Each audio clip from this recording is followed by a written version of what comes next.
Hello दोस्तों, मैं रामलाल केवट आप सभी का बहुत बहुत स्वागत करता हूं मेरे यूट्यूब चैनल केवट सर का गणित क्लास में। दोस्तों, आज का हमारा टॉपिक है बोडमास के नियम पर आधारित भिन्न के प्रश्न। तो चलिए, बोडमास के नियम पर आधारित ये हमारा टॉपिक है। तो पहले बोडमास का नियम क्या होता है ये जानेंगे, क्योंकि जब तक ये बोडमास का नियम क्या होता है ये नहीं जानेंगे तो उसका प्रयोग करते हुए इन प्रश्नों को हम बनाना कैसे जानेंगे, कैसे सीखेंगे। तो पहले सीखते हैं बोडमास का नियम क्या होता है। ठीक है, तो देखिए, कभी कभी बहुत सारे ऐसे प्रश्न आते हैं जहां पर इस तरह से कई चिन्ह दिए रहते हैं। ठीक है, कई चिन्ह दिए रहते हैं। जैसे यहां देखिए, यहां पर इस प्रश्न में ये अगर प्रश्न है तो यहां धन चिन्ह भी दिया है, भाग का चिन्ह भी दिया है, गुणा का भी चिन्ह दिया है। यहाँ मान लो मैं इस तरह कर दूं तो यहाँ एक ऋण का भी चिन्ह आ गया। तो इस तरह से जब किसी प्रश्न में एक से अधिक संक्रिया वाला चिन्ह हो, कुल 4 संक्रिया होता है, जोड़ घटाव गुणा भाग। तो इस तरह एक से अधिक संक्रिया वाला चिन्ह दिया हो तो इनमें से पहले किसको करें? इनमें से धन को पहले, गुणा धन को पहले करें कि भाग को करें कि गुणा को कि घटाव को करें? यही चीज जानने के लिए ये नियम हमें बताता है, बोडमास का नियम, कि हमें क्या चीज पहले करना चाहिए। तो यही बोडमास का नियम है। अब ये बोडमास का अर्थ क्या होता है ये पहले जान ले। देखिए, बोडमास तो सबको अलग अलग लिखना पड़ेगा। बी फार होता है ब्रैकेट, बी का फुल फॉर्म होता है ब्रैकेट। अब ब्रैकेट इसको कोष्टक को बोलते हैं। अब कोष्टक 3 प्रकार का होता है, देख लीजिए। पहला होता है ये बड़ा कोष्टक, उसके बाद होता है ये सर्पाकार कोष्टक, जिन्हें मंझला कोष्टक भी कहा जाता है, मंझला या सर्पाकार। देखो, सर्पाकार क्यों बोल रहे हैं? क्योंकि ये सांप के आकार का है, सर्प के आकार जैसा है, सांप जैसे दिख रहा है ना, इसलिए सर्पाकार भी कहते हैं। अब मंझला कोष्टक, बड़ा के बाद ये मंझला है और ये छोटा है, इसको बोलते हैं छोटा कोष्टक। तो देखो, बीच का है तो बीच वाले को मंझला बोलते हैं ना। ठीक, बड़ा उसके बाद मंझला उसके बाद छोटा होता है। तो इस तरह बड़ा कोष्टक, मंझला कोष्टक, छोटा कोष्टक। तो इस तरह ये हो गया 3 कोष्टक। और एक रेखा कोष्टक होता है। तो रेखा कोष्टक के बारे में हम अपनी इस कोर्स में नहीं पढ़ेंगे। तो जानने के लिए, जानकारी के लिए जरूरी है। तो ये 4 प्रकार के कोष्टक होते हैं, ये आप लोग सीख लीजिए और प्रयोग करना है हमको केवल ये 3 प्रकार के कोष्टक का। ठीक, ये हो गया हमारा कोष्टक, जिसे इंग्लिश में बोला जाता है ब्रैकेट। तो बी का ब्रैकेट होता है और ऑफ का अर्थ होता है, ओ फार होता है ऑफ। आपको हिंदी में लिखा जाता है का। देख लीजिए, यहाँ पर हमारे पास इसमें 3 प्रश्न अभी लिखे हुए हैं। तो यहाँ पर देखिए का लिखा है, यहाँ देखिए का, यहाँ पर भी का लिखा है। ठीक है, तो ये का को भी, मतलब ब्रैकेट पहले हल होता है, उसके बाद का होता है, और का को गुणा में बदला जाता है। गुणा में बदलेंगे, का के जगह गुणा लिखेंगे, उसके बाद गुणा करने के बाद हल किया जाता है। अब देखो बी ओ, उसके बाद लिखा है डी, डी का होता है डिवीजन, डिवीजन इस तरह। डिवीजन का अर्थ होता है भाग करना। उसके बाद देखिए लिखा है एम, एम का होता है मल्टीप्लाइकेशन, मल्टीप्लाइकेशन, मल्टीप्लाइकेशन का अर्थ हो गया गुणा। उसके बाद ए का हो गया एड या एडिशन कह सकते हैं। तो एड का अर्थ होता है जोड़ना, जिसका चिन्ह है धन चिन्ह। एस का होता है सबट्रैक्शन, सबट्रैक्शन। तो सबट्रैक्शन मीन्स होता है घटाना, जिसका चिन्ह है ऋण। ठीक, तो इसका होता है घटाना। तो इस तरह हमने क्या जाना, बोडमास का नियम से हम क्या चीज जान रहे हैं? बोडमास में जो अक्षर पहले आ रहा है, देखो बी, तो बी पहले आ रहा है, इसका मतलब ब्रैकेट, बी फॉर ब्रैकेट, तो ब्रैकेट पहले हल करना है। किसी भी प्रश्न में देखो, यहाँ पर प्रश्न में बड़ा कोष्टक, मंझला कोष्टक, छोटा कोष्टक दिया है, तो सबसे पहले कोष्टक हल होता है और कोष्टक में सबसे पहले छोटा कोष्टक हल किया जाता है। उसके बाद मंझले कोष्टक के अंदर का हल करते हैं, लास्ट में बड़ा कोष्टक हल होता है। तो कोष्टक में 3 प्रकार के कोष्टक होते हैं, जिनमें सबसे पहले छोटा कोष्टक हल होता है, उसके बाद मंझला कोष्टक हल करते हैं, फिर बड़ा कोष्टक हल किया जाता है। ठीक है, उसके बाद अगर ब्रैकेट हट गया, कोष्टक हट गया, तो उसमें अगर इस तरह ऑफ का अर्थ हो, ओ का अर्थ होता है ऑफ, यानी ऑफ को हिंदी में लिखा जाता है का, तो का के रूप में दिया हो वो पहले हल होता है। कब? कोष्टक जब पूरा हट जाए तब। ठीक है, अब इसके का को हल करने के लिए उसको गुणा में बदलना है, यानी का की जगह में गुणा लिखकर हल करना है, गुणा ही करना है। अब देखिए डी फॉर डिवीजन ऑफ, यानी का जब हट गया, का को हल कर लिए, उसके बाद क्या करेंगे, कहीं पर भाग चिन्ह, देखो भाग चिन्ह दिया है, तो जिन संख्याओं के बीच में भाग चिन्ह है उनके बीच में उनको भाग करेंगे। अब भाग के बाद देखिए होता है मल्टीप्लाइकेशन, यानी कि गुणा, गुणा करेंगे, उसके बाद भाग कर लेने के बाद गुणा किया जाता है, गुणा के बाद जोड़ने का काम करना है, जोड़ने के बाद घटाने का काम करना है। एक चीज और याद रखें, इस बोडमास के नियम के अंतर्गत ये जो कोष्टक दिया है उससे भी पहले इस तरह मिश्र भिन्न के रूप में जो दिया रहता है संख्या सही बटा के रूप में, तो ये सबसे पहले हल करना है। ठीक है, सही बटा वाला पहले हल होगा, उसके बाद फिर कोष्टक हल होता है, कोष्टक में भी छोटा कोष्टक पहले, फिर मंझला, फिर बड़ा, उसके बाद का वाला प्रश्न, फिर भाग, गुणा, धन, ऋण। तो यही है बोडमास का नियम, और इसी नियम का पालन करते हुए हमें ये जो भिन्न के 3 प्रश्न आज लिया हूं मैं आज की वीडियो में, इसको हमें हल करना है। चलिए देरी न करते हुए पहला प्रश्न लेते हैं। पहला प्रश्न देखिए लिखा है, क्या लिखा है, 10 ऋण बड़ा कोष्टक के अंतर्गत 8 ऋण सर्पाकार कोष्टक में 6 भागित 3, फिर ऋण, उसके बाद 6 ऋण 9 भागित 3, उसके बाद भाग 3, उसके बाद ये भी कोष्टक बंद है, बड़ा कोष्टक भी बंद है। ठीक है, इस तरह हमारा प्रश्न है। ये देखिए पहला जो प्रश्न लिया हूं वो पूर्णांक संख्या वाला है, इसमें कोई भी भिन्न नहीं है। तो पहले हम पूर्णांक संख्या से समझेंगे बोडमास के नियम को, उसके बाद भिन्न वाला संख्या में बोडमास के नियम का प्रयोग करते हुए हल करेंगे। ठीक, चलिए देखिए कैसे हल करेंगे। सबसे पहले मैंने क्या बोला था, कोष्टक हल करेंगे, और कोष्टक में सबसे पहले छोटा कोष्टक, तो छोटा कोष्टक के अंतर्गत देखिए क्या क्या हो रहा है, 6 ऋण 9 भागित 3। तो देखिए ऋण और भाग दोनों चिन्ह दिया है, तो ये करेंगे कि ये करेंगे, तो पहले क्या होता है, भाग होता है, तो 9 को 3 से भाग करेंगे, देखो क्या आएगा, 3 मिलेगा, 3 तिया 9, अब ना 3 मिला, इसको हल किए तो अब यहाँ देखिए क्या है, ऋण, यहाँ ऋण के बाद 6 है, अब 6 में से 3 गया, क्या बचेगा, 3। इस तरह हमें पूरा इतना के जगह में क्या मिल गया, 3। अब देखिए इधर भाग चिन्ह है, यहाँ कोष्टक तो हट गया तो 3 लिखेंगे, इधर सर्पाकार कोष्टक, फिर बड़ा कोष्टक है। अब यहाँ देखिए ये छोटे कोष्टक के बगल में क्या है, ऋण 3 और फिर भाग का चिन्ह, उस तरह 6, और ये हो गया सर्पाकार कोष्टक।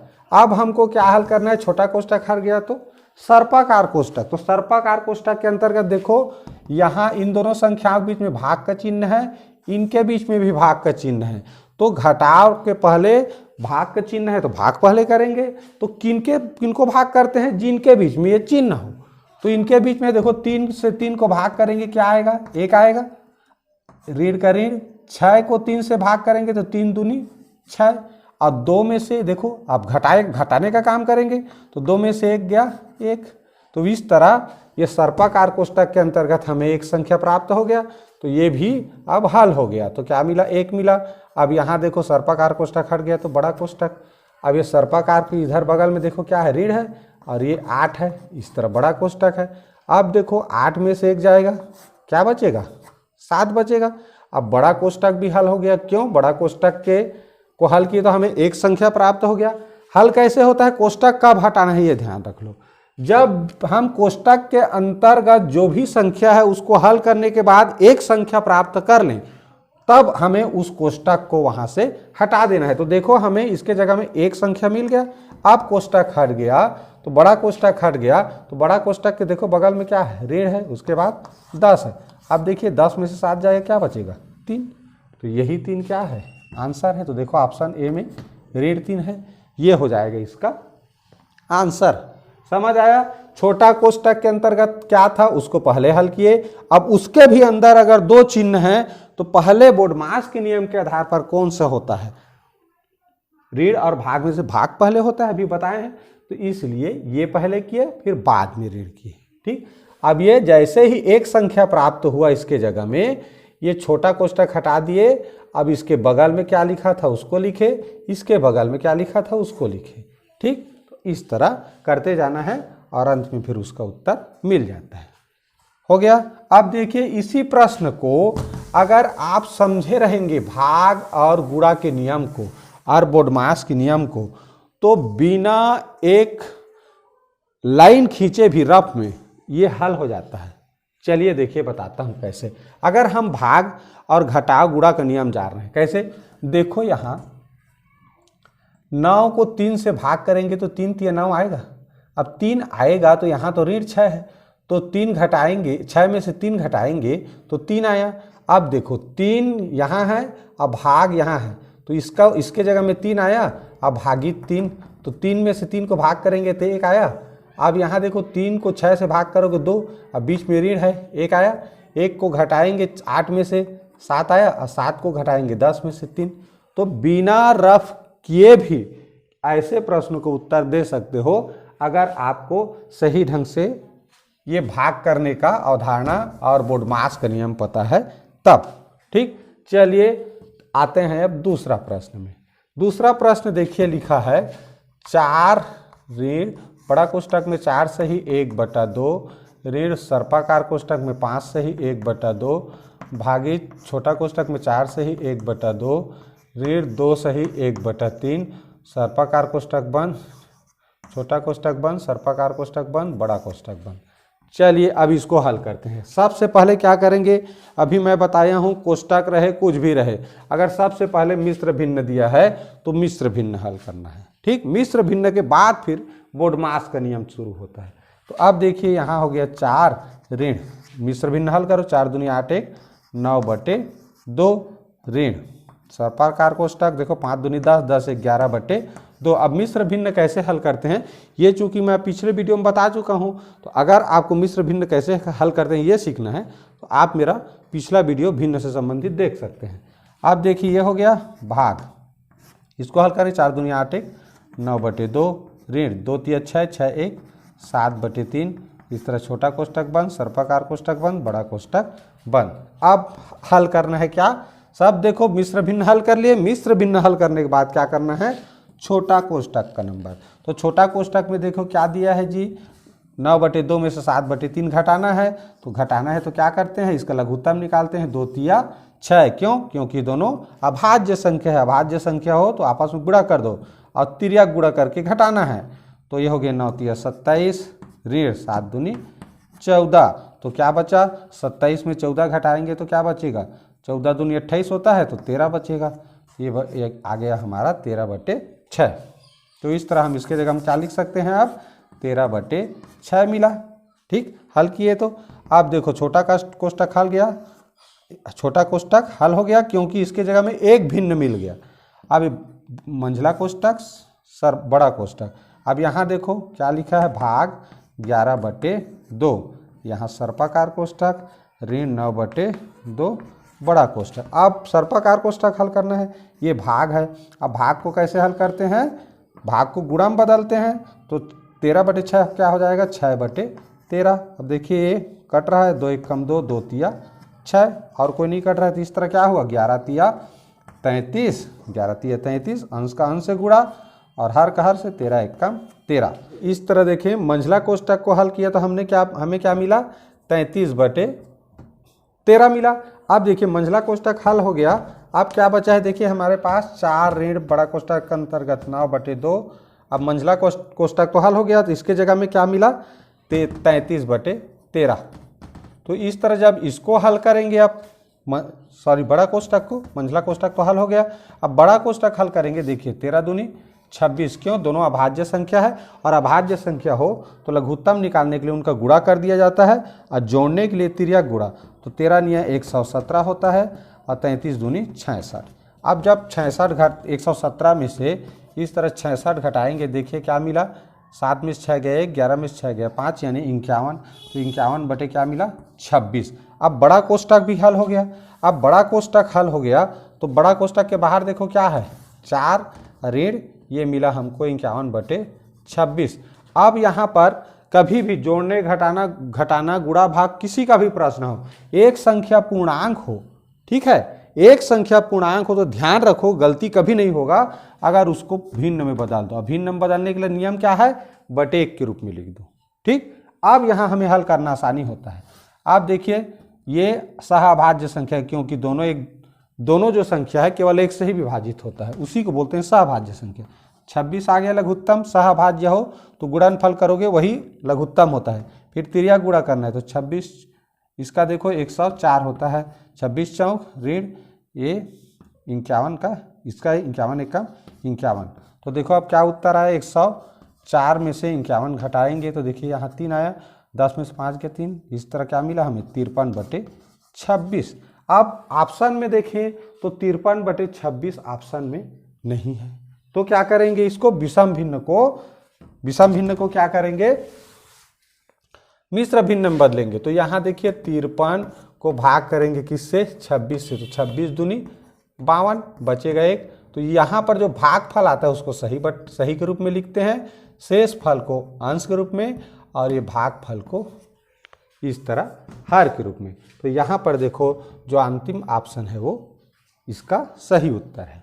ठीक, आशा है आप लोगों को समझ आ गया होगा। सबसे पहले हमने क्या किया, मिश्र भिन्न को विषम भिन्न में बदला, उसके बाद छोटा कोष्ठक हल किया, एक भिन्न प्राप्त होगा, फिर छोटा कोष्ठक हटा देना है, फिर मंझला कोष्ठक के यहाँ पर लिखना है, इसके जगह पे मंझला कोष्ठक के अंतर्गत और क्या क्या है उसको लिखेंगे, फिर इसको हल करना है, एक भिन्न प्राप्त होगा, फिर मंझला कोष्ठक हटा देना है, बड़े कोष्ठक के अंतर्गत क्या है उसको हल करना है, फिर इसको हल करने के बाद लास्ट में बड़ा कोष्ठक हटेगा और इसके साथ क्रिया किए। ठीक, इस तरह हल हो गया हमारा ये प्रश्न।